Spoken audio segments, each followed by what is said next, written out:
الرحمن الرحیم وما خلقت الجن والانس الا لیعبدون صدق اللہ العظیم۔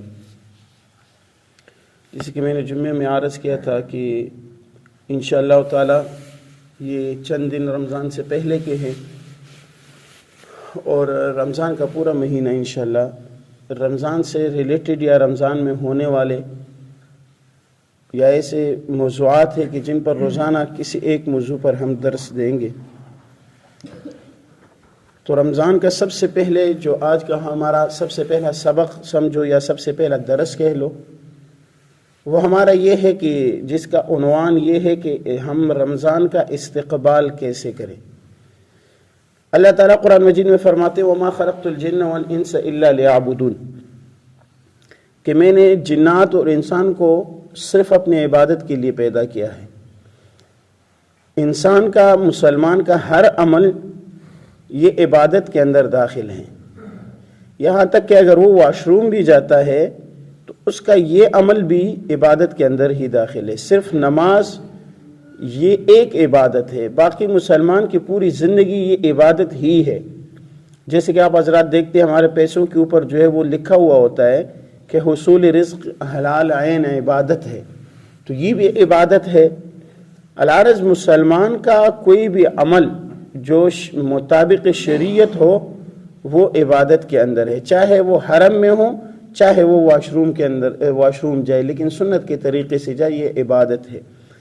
تو اس عبادات کے اندر اللہ تعالیٰ نے سب سے پہلے سب سے اہم جو ایک ہمیں فریضہ سونپا ہے وہ ہے رمضان المبارک کا بابرکت مہینہ، کہ 11 مہینے ہم گزار لیتے ہیں جیسے کیسے گزار لیتے ہیں۔ رمضان المبارک کا مہینہ ہے، یہ بابرکت مہینہ ہے کہ اس میں ہم عبادت سے بڑھ کر عبادت کریں، اپنے وسعت سے بڑھ کر آگے جو ہے ہم عبادت کریں، اور یہ فضیلتوں والا برکت والا مہینہ ہے۔ جمعے پہ میں اس کے فضائل کے حوالے سے بات ہوئی کہ کس قدر جو ہے وہ فضیلتوں والا مہینہ ہے کہ اللہ تعالیٰ اس میں جنت کے رسول اللہ صلی اللہ علیہ وسلم کے حدیث کے فرمان کے مطابق کہ جنت کے دروازے کھول دیتے ہیں، جہنم کے دروازے بند کر دیتے ہیں، شیطانوں کو جو ہے باندھ دیتے ہیں۔ جنت کا ایک دروازہ ہے جس کا نام ریان ہے، جس سے صرف روزے دار ہی داخل ہوں گے، ٹھیک ہے۔ اسی طرح حدیث میں آتا ہے للصائم فرحتان، کہ روزے دار کے لیے 2 خوشیاں، ایک خوشی افطاری کے وقت، ایک اللہ تعالیٰ سے ملاقات کے وقت۔ یہ حدیثیں جو ہے اللہ بہت سارے حدیث کی فضیلت پر آئی ہے، تو اس کی کما حق ہو ہم قدر کریں اور اس میں کما حق ہو ہم عبادت کریں، پہلی بات۔ دوسری بات یہ ہے کہ رمضان کے اندر رمضان آ رہا ہے، تو رمضان سے پہلے اس جمعے کو نہیں، اس سے پہلے جمعے کو میں نے بتائی تھی 30 باتیں بتائی تھی، لیکن 30 باتوں کا ہم نے خیال رکھنا ہے۔ تو ان 30 باتوں میں خصوصاً یہ ہے کہ ہم اپنی مصروفیات کو کم کریں، ٹھیک ہے۔ گھر کا کام کاج ہو رہا ہے تو وہ رکوا دیں، ٹھیک ہے۔ دکان میں کام کاج ہو رہا ہے، دکان بنا رہے، بلڈنگ بنا رہے، کوئی بھی کام کرے اس کو رکوا دیں۔ اپنے کاروبار کے اندر بھی کمی لے آئیں کہ آپ جو ہے وہ کاروبار سال بھر ہم کرتے رہتے ہیں، یہ 1 مہینہ تھوڑا سا اس کو اسٹاپ۔ ہاں، اگر آپ کا بجٹ بغیر رمضان میں کام کیے پورے ہو جاتا ہے کہ رمضان میں آپ کوئی کام نہ کرے، آپ کے پاس اتنا پیسہ ہے کہ آپ رمضان میں بیٹھ کر جو ہے کام اگر نہ کرے، چھٹی کرے اور اس میں عبادات کو ٹائم دے سکتے، تو یہ بالکل زیادہ بہتر ہے۔ لیکن اگر یہ نہ بھی ہو تو آپ اپنے کاروبار کے اندر کمی لے آئے، پہلے 8 گھنٹے ڈپٹی تھی اب 4 کر لیں، ٹھیک ہے، تاکہ آپ عبادت کو پورا ٹائم دے سکے۔ اگر آپ اس کاروبار کے اندر لگے ہوئے ہو تو آپ جو ہے رمضان مبارک کو اتنا ٹائم نہیں دے پاؤ گے، تو پھر بعد میں نکل جانے کے بعد پھر انسان سوچتا ہے یار کاش میں یہ وقت بھی جو ہے عبادت کو دے دیتا، میں یہ وقت بھی دے دیتا۔ اسی کے ساتھ ساتھ نیند کے اندر بھی کمی ہو، یہ نہ ہو کہ بھئی رمضان، ہمارا الٹا سسٹم چلتا ہے کہ رمضان میں پورا دن بس سوئے ہی رہتے ہیں کہ بھئی گھر میں شور نہ کرو، وہ سو رہا ہے، رمضان ہے، روزہ ہے۔ بھئی روزہ اس بات کے لیے نہیں ہے کہ آپ پورا رمضان جو ہے وہ سویا رہیں، صبح سے زور تک سوتے رہو۔ بھئی عبادت کرو، نیند اپنی تھوڑی بہت پوری کر لو، اور اس کے بعد جو نیند کے اندر کمی لے آؤ۔ ہم بڑھا دیتے ہیں نیند، اگر ہم 6 گھنٹے کر دیتے ہیں، ہونا چاہیے کہ ہم 5 پہ لیں، 4 پہ لیں، وہ ہم بڑھا دیتے ہیں 10-12 گھنٹے تک جو ہے وہ لے جاتے ہیں۔ تو ایسا نہیں ہونی چاہیے۔ مصروفیات اپنی کم کریں، ملاقاتیں کم کریں، لوگوں سے ملنا جلنا، آگے پیچھے جانا، چھوٹی چھوٹی باتوں کے لیے جو ہے وہ دور دراز جانا، یہ چیزیں ہم کم کریں، ٹھیک ہے۔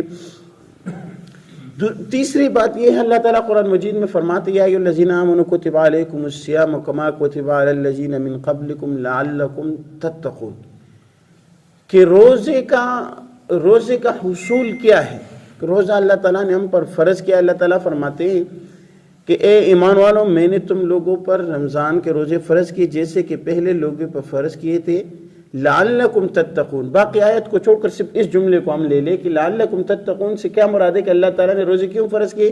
تاکہ ہم تقوی حاصل کریں۔ تو کہنے کا مطلب یہ ہوا کہ روزہ یہ تقوی حاصل کرنے کا ذریعہ ہے، کہ رمضان ہم ایسے گزارے کہ ہمارے اندر تقوی آ جائے۔ اگر ہم رمضان کے روزے رکھ رہے ہیں اور ہماری حالت وہی کی وہی ہے جو عام دنوں کے اندر ہے، ہمارے اندر تبدیلی نہیں آ رہی، تو سمجھو کہ ہمارے روزے کا ثمرہ نہیں مل رہا۔ تو روزے کا مطلب یہ ہے کہ انسان کے اندر جو ہے وہ ڈر پیدا ہو جائے، اللہ کا ڈر پیدا ہو جائے، خوف پیدا ہو جائے اللہ تعالیٰ کا، تقوی پیدا ہو جائے، عبادت کے اندر زیادتی آنی چاہیے۔ باقی زندگی جو 11 مہینے ہم گزارتے ہیں، اس مہینے کو ان کے لیے مشعل راہ بنائیں کہ باقی 11 مہینے بھی پھر ہم اسی طرح گزاریں، تقوی حاصل کریں، تقوی اختیار کریں۔ تو یہ جو ہے رمضان کا مین مقصد ہے کہ انسان تقوی حاصل کرے، قرآن مجید میں اللہ تعالیٰ نے فرمایا۔ اور چوتھی بات یہ ہے کہ رمضان کا عظمت ہمارے دل کے اندر ہونی چاہیے، کہ رمضان المبارک ایک عظمت والا مہینہ ہے، کہ اگر عام دنوں کے اندر ہم سے گناہ ہوتے ہیں تو کم سے کم رمضان سے، جیسے عام جو ہے بندے ہوتے ہیں نا، ہم دیکھتے ہیں کہ نوجوانوں کے کسی کو دیکھتے ہیں وہ سگریٹ پیتے ہیں، نسوار رکھتے ہیں، لیکن جب باپ سامنے آتا ہے، بڑا بھائی آتا ہے یا کوئی بزرگ آتا ہے تو اس کے سامنے وہ سگریٹ نہیں پیتا، ان کے عظمت کا خیال رکھتے ہیں۔ تو اگر عام مہینوں کے اندر ہم سے کوتاہیاں ہوتی ہیں تو کم سے کم رمضان کا عظمت ہمارے دل میں ہونا چاہیے کہ اس کے اندر ہم وہ کام جو ہم کرتے تھے، وہ گناہ، ان کو ہم بالکل چھوڑ دیں اور ترک کر دیں۔ اس کے علاوہ رزق حلال کا بندوبست کرے۔ اگر کوئی شخص ایسا نہیں ہے، جیسے کہ پہلے میں نے عرض کیا کہ پورے مہینے کا اپنے لیے جو ہے راشن وغیرہ کا وہ کر سکتا ہے، تو اگر وہ نہیں کر سکتا تو کم سے کم رمضان مبارک میں اتنا کوشش کرے کہ رزق حلال کے اپنے لیے بندوبست کیا کریں۔ اور میں نے جمعے کے اندر بھی یہ عرض کیا تھا کہ اگر آپ سود کھاتے ہیں، آپ رشوت کے پیسے آپ کے پاس، ہر بندہ جانتا ہے کہ ان کے پاس جو پیسے پڑے ہوئے کس قدر پاک ہے، کس قدر ناپاک ہے، لیکن اگر غلطی سے آپ کے پاس جو پیسے ہیں وہ سود کے پڑے ہوئے ہیں یا رشوت کے پڑے ہوئے ہیں، تو آپ سے درخواست ہے کہ ان پیسوں کو سائڈ پہ رکھیں اور حلال پیسوں کا اپنے لیے بندوبست کریں، تاکہ آپ پہ جو ہے وہ روزے کے ثمرات دیکھ سکیں۔ تو اگر آپ پورا دن روزہ رکھیں اور رات کو افطاری اور سحری جو ہے وہ آپ کی حرام پیسوں سے، سود کے پیسوں سے ہو رہی ہے، تو ان پیسوں سے جو ہے وہ کوئی فائدہ تو نہیں ہوا نا۔ اس کے علاوہ جو ہے وہ 8ویں بات یہ ہے کہ ہم قرآن سیکھنے کی کوشش کریں۔ بڑے بزرگوں کو اکثر میں کہتا ہوں، یار آپ لوگ پڑھیں، کہتے ہیں ہماری عمر بڑھ گئی۔ بھائی کوئی عمر نہیں بڑھی، شرم محسوس نہ کرو اللہ کے بندو، شرم محسوس اس بات میں نہ کرو کہ بھئی میں قرآن سیکھوں گا تو یہ کیا، آپ کا بچہ سیکھ سکتا ہے تو آپ کو کیا ہو گیا ہے، آپ کیوں نہیں سیکھ سکتے؟ بچہ 5 سال کے بچے ادھر آتے ہیں، ہم ان کو پڑھاتے ہیں، ان کو الف با پڑھاتے ہیں، تو آپ کیوں نہیں پڑھ سکتے؟ آپ کے پاس اتنا بھی ٹائم نہیں ہے۔ اب اگر آپ لوگ کو، میں تو ہمیشہ آپ لوگ کو کہتا ہوں کہ بھئی آپ اگر پڑھنا چاہتے ہیں رات کو 2 بجے بھی پڑھیں گے تو میں آپ لوگوں کو پڑھانے کے لیے تیار ہوں، لیکن آپ لوگوں کو باہر سے پکڑ کر جو، چلو بچہ باہر شرارت کرتا ہے تو اس کو غیرحاضری کرتا ہے، اس کو تو ہم پکڑ کر لا سکتے، لیکن آپ کو تو پکڑ کر نہیں لا سکتے نا کہ آ جاؤ بھئی، آپ بھی آ جاؤ، اندر آ جاؤ۔ بس منت کر سکتے ہیں، آپ سے درخواست کر سکتے ہیں کہ بھئی یہ موقع ہے، قرآن پڑھو، بے شک قاعدہ ہی پڑھ لو لیکن پڑھنے کی کوشش کرو یار۔ اتنے تو آپ کے دماغ ہوں گے نا، الف با تا سا تو سمجھ آئے گی نا۔ تو یہاں سے اگر آپ پڑھنا شروع کر دیں تو یقین ہے کہ رمضان کے اندر کم سے کم اگر آپ قاعدہ پڑھ لیں تو آگے قرآن آپ خود پڑھ لیں گے۔ قرآن کا میرے یہاں ہمارا میری ترتیب کیا ہے کہ میں بچے کو اما پارہ پڑھاتا ہوں، پھر اس کے دماغ کو دیکھتا ہوں کہ بھئی یہ بچہ کتنا جو ہے وہ آگے 1 پارہ پڑھاتا ہوں، 2 پارے پڑھاتا ہوں، 3 پارے جب وہ پڑھ لیتا ہے، پھر آگے میں سن رہا ہوتا ہوں، وہ پڑھ رہا ہوتا ہے اور میں جو ہے وہ اس کی غلطیاں نکال رہا ہوتا ہوں، پھر وہ خود چلتا ہے۔ قرآن کے 1-2 پارے جو ہے صرف آپ کو الفاظ کی پہچان آنی چاہیے۔ تو لہٰذا یہ مت کہو کہ بھئی آپ بڑے ہو گئے ہیں، قرآن کے لیے کوئی ٹائم نہیں ہے، علم حاصل کرنے کے لیے کوئی ٹائم نہیں ہے، یہ آپ نے ہمیشہ حاصل کرنا ہوگا مرتے دم تک۔ اور اس حوالے سے میں ایک بات آپ بتا دوں کہ ایک جگہ میں کسی نے ایک کالم لکھا تھا، اس کالم کے اندر انہوں نے ایک مثال دی تھی، دنیا میں مثال جلتی ہمیں سمجھ آ جاتی نا۔ انہوں نے مثال دی تھی کہ بھئی 1999 میں یا لگ بھگ یا کون سا اس طرح کرکٹ کا کوئی ورلڈ کپ کا میچ تھا، پاکستان کے ایک بہت بڑا بولر گزرا ہے وسیم اکرم، کہتے وہ جب اپنا آخری میچ کھیل رہا تھا تو بولنگ کر رہا تھا اور ساتھ والے دوسرے کھلاڑی کو کہتا تھا کہ بھائی اب آج وہ کہتے کہ ریٹائر ہو رہا ہے، اور اس وقت جب وہ ریٹائر ہو رہا تھا تو سب سے زیادہ وکٹ لینے والے کھلاڑی تھے. کہتے جب وہ ریٹائر ہو رہا تھا تو وہ اپنے ساتھ والے کھلاڑی سے کہہ رہے تھے یار میں فلان جو بال مار رہا ہوں آپ دیکھو یہ ٹھیک ہے کہ نہیں ہے. وہ کہتے کہ بھئی اتنا تجربہ اس کو کہ وہ کرکٹ میں سب سے بہترین بولر، لیکن آج اس کا ریٹائرمنٹ ہے پھر بھی وہ اس چیز پر فوکس ہے کہ میرے بولنگ کے اندر غلطی تو نہیں ہے. تو کہتے ہم کیسے سمجھ لیں کہ بھئی میں مولوی بن گیا یا میں حافظ بن گیا یا مجھے اچھا مسلمان بن گیا، مجھے مسائل کا پتہ ہے. کہتے اس طرح ہمیں سیکھنا چاہیے کہ بھئی مرتے دم تک ہمیں علم حاصل کرنا چاہیے. ہم کہتے ہیں بھئی عمر بڑھ گئی، تو عمر نہیں بڑھی ہے تو لہٰذا کم سے کم رمضان کے اندر قرآن سیکھنے کی ہم کوشش کریں. ٹھیک ہے. اور گھر کے اندر سے فضول خرافات کو ہم نکالیں کہ جیسے میں نے عرض کیا ٹی وی، ٹیپ ریکارڈر وغیرہ یہ چیزیں ہم بند کریں. گھر کے اندر یہ چیزیں نہ ہوں، پردے کا اہتمام گھر کے اندر شروع ہو جائے، موبائل کا استعمال گھر کے اندر نہ ہو، گھر کے اندر موبائل کا استعمال کم سے کم ہو. ٹھیک ہے. بچوں کے پہنچنے سے موبائل کو دور رکھیں. تو ٹی وی تو کم سے کم جو ہے گھر کے اندر سے وہ رمضان کے اندر نکالو. یہ خرافات کا جڑ ہے. ٹھیک ہے. اس کے علاوہ 10ویں بات یہ ہے کہ ہم رمضان سے پہلے اپنے لیے خریداری کریں تاکہ رمضان کے اندر مشکلات نہ ہو. کم سے کم بڑی خریداری ہم رمضان سے پہلے کریں تاکہ بعد میں جو یہ نہ ہو آٹا خرید لیا، چینی، ایسی چیزیں کی جو تکلیف سے ملتی ہے تو وہ چیزیں ہم پہلے جو وہ خرید. اور 11ویں بات یہ ہے کہ تکبیری اولا کے ساتھ جو ہے ہم نماز پڑھنے کا اہتمام کریں. آپ جا کے آپ نے گھڑی کو دیکھا نماز میں 10 منٹ باقی ہے تو 5 منٹ پیر لیٹ کر آپ کیا کرو گے؟ یار جلدی سے آ جاؤ نا مسجد. تکبیر اولا کے ساتھ جو ہے وہ نماز پڑھنے کا اہتمام لازمی کریں. اس کے آپ ثمرات اپنے اندر تبدیلیاں پاؤ گے. تکبیر اولا کے ساتھ جب نماز پڑھتے ہیں نا تو اس کی بہت زیادہ فوائد ہے. تو کم سے کم آج سے جو یہ طے کر لے کہ ہم تکبیر اولا کے ساتھ جو ہے وہ نماز پڑھیں. اور اسی کے ساتھ ساتھ ایک چیز یہ لازم ہے کہ مثال جیسے ہم نے ترتیب بنائی کہ 36 دن انشاءاللہ تعالی ہم مختلف دروس پر بات کریں گے، تو آپ اپنے گھر کے اندر بھی یہ ترتیب بنائیں. اپنے گھر کے اندر بھی یہ ترتیب بنائیں. ایک تو یہ کہ اگر اتنی باتیں آپ سٹور کر لیتے ہیں یہاں سے جا کے آپ گھر میں بتاتے ہیں تو آپ پر فرض بنتا ہے کہ آپ جو تعلیم حاصل کریں وہ اپنے گھر میں جا کر بتا دیا کریں کہ بھئی آج ہم نے یہ سنا، جمعے میں یہ سنا، آج یہ مسائل سنے. گھر کے عورتوں کو آپ لوگوں نے جو ہے وہ ایسے ہی رکھا ہوا ہے، ان کو تعلیم وغیرہ یہ کوئی سلسلہ نہیں. تو لہٰذا یہ ہے کہ بھئی ان کو جو ہے وہ گھر میں جا کے چیزیں بتا دی کریں. اگر یہ نہیں ہو سکتا تو لہٰذا آپ فضائل اعمال کتاب لے لیں. اس کے آخری جو 6واں باب ہے میرے خیال سے فضائل رمضان، اس کا ایک حدیث گھر میں روزانہ جو ہے اس کی وہ کر دیا کرے، تعلیم کر دیا کرے. اگر آپ کتاب نہیں خرید سکتے تو پلے سٹور پہ جا کے وہاں سے آپ اپلیکیشن میں فضائل رمضان لکھتے آ جائے گا. اور میرے پاس بھی موبائل میں پڑا ہوا ہے، موبائل میں اپنے پاس رکھیں اور گھر میں جا کے موبائل نکال کے اس سے ایک حدیث گھر میں. لیکن ضرور یہ تعلیم ضرور ہونے چاہیے آپ گھر کے اندر. اور اس کے علاوہ فضائل رمضان آپ وہ کرے. فضائل رمضان کے ساتھ انبیاء کے واقعات، صحابہ کے واقعات، یہ گھر کے اندر تعلیم کا سلسلہ پیدا کرے.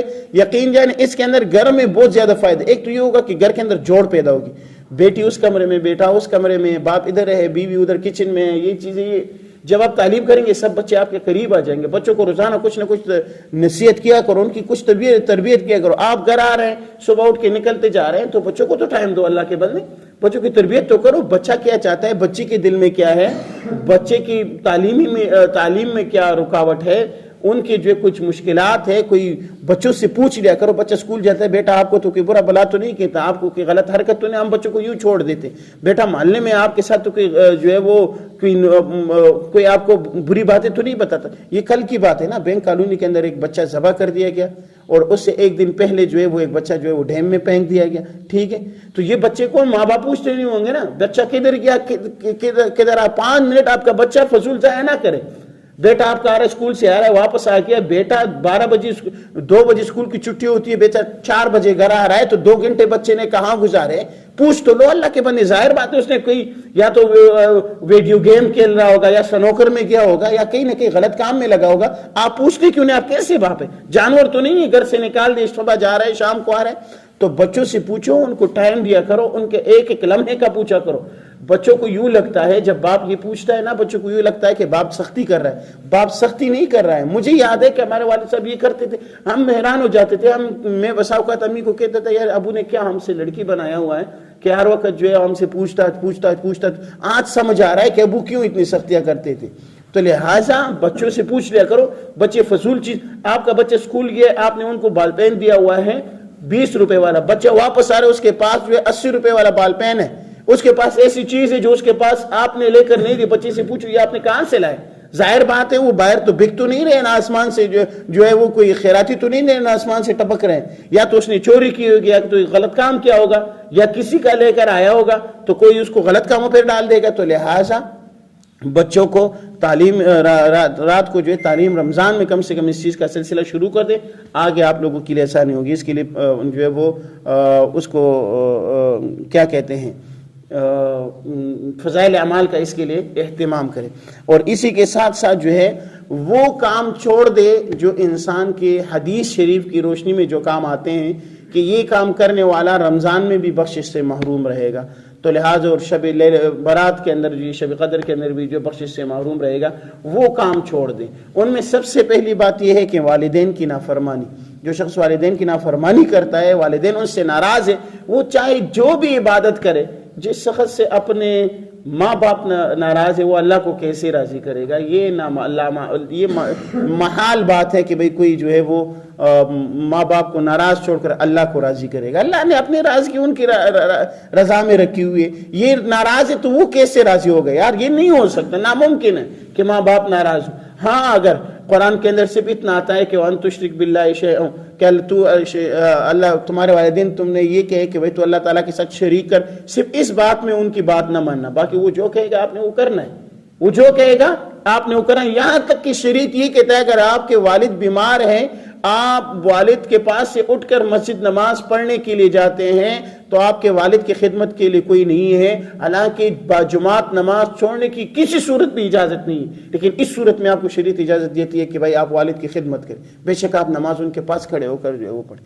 اتنی بڑی بات ہے, اور وہ آپ سے ناراض ہے اور آپ کہتے ہیں تو والدین کی نافرمانی نہ ہو.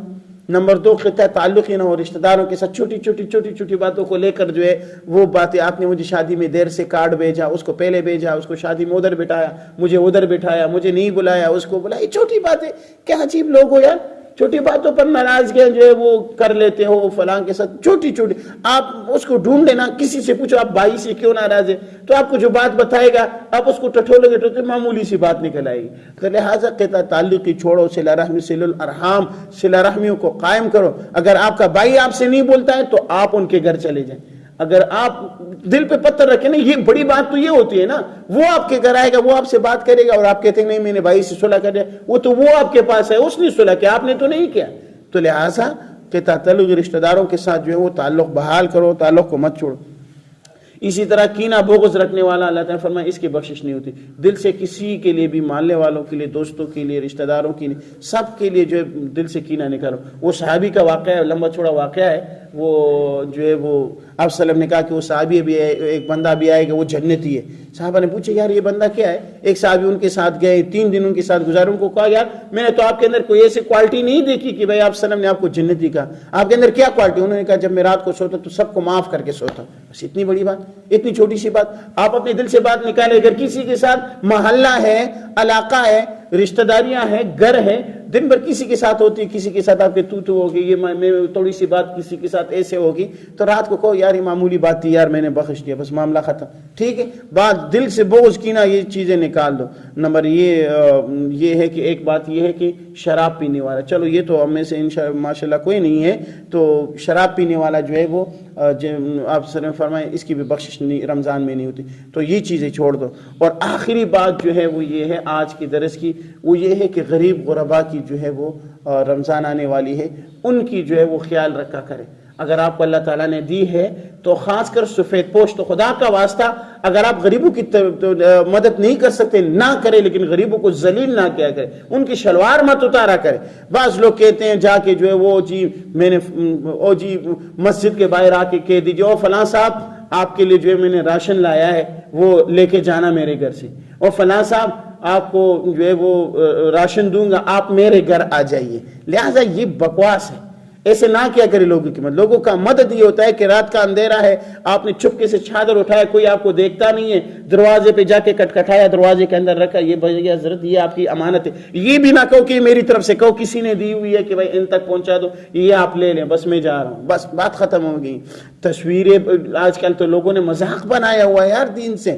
تصویریں بن رہی ہیں, لائنوں میں لوگوں کو لگا رہے ہیں, لوگوں کو جو ہے وہ ذلیل کر رہے ہیں. مسجد میں آواز دے دیں گے کہ بھئی وہ فلاں کو, او جی آپ کو راشن بھیجا تھا مل گیا, تو بتانا چاہتے لوگوں کو کہ بھئی میں بھی راشن تقسیم کرنے والوں میں سے ہوں. تو لہٰذا یہ چیزیں نہ کیا کریں, غریب کی غربت کا مذاق نہ اڑایا کریں, سفید پوشوں کا خیال رکھا کریں. آپ کے محلے میں اگر کوئی سفید پوش ہے, وہ آپ کو, اکثر لوگ یہ ہوتے ہیں نا, وہ غربت سے مر جائیں گے لیکن وہ کسی کو بتاتے نہیں ہیں یار کہ بھئی ہمارے گھر میں کچھ نہیں ہے. وہ کسی, آپ کو تو پتہ ہے, آپ کو تو اللہ تعالیٰ نے دماغ دی ہوئی ہے, کسی کے گھر راشن بھیج دو. اگر آپ یہ نہیں کر سکتے تو لہٰذا جب آپ افطاری کے وقت دسترخوان پہ بیٹھ جاتے ہیں تو اللہ تعالیٰ نے اگر اتنی نعمتیں آپ کو دے دی, ان میں سے تھوڑا تھوڑا کر کے جو ہے نا ان کے گھر بھیجو. ایک پکوڑا, ایک کھجور, ایک فروٹ کا دانہ, ایک تھوڑا سا جو ہے وہ ایک سموسہ اٹھا کے, کوئی کچھ تھوڑا سا بہت جو ہے ایک ایک چیز اگر آپ اٹھا لیتے نا, اس سے آپ کی کوئی جو ہے کچھ بھی نہیں ہوگا, اس سے آپ پر کوئی فرق نہیں پڑے گا. وہ چپکے سے بچے کو دے دو, اس کو کہو کہ بھئی چپکے سے جا کے فلاں گھر کے اندر دے کے آ جانا, لیکن ان پر احسان جتلانا نہیں. ایسے قرآن مجید میں کئی جگہ پر اللہ تعالیٰ نے منع کیا ہوا ہے. تو اللہ تعالیٰ مجھے اور آپ لوگوں کو اس بات پر جو ہے عمل کرنے کی توفیق عطا فرمائے.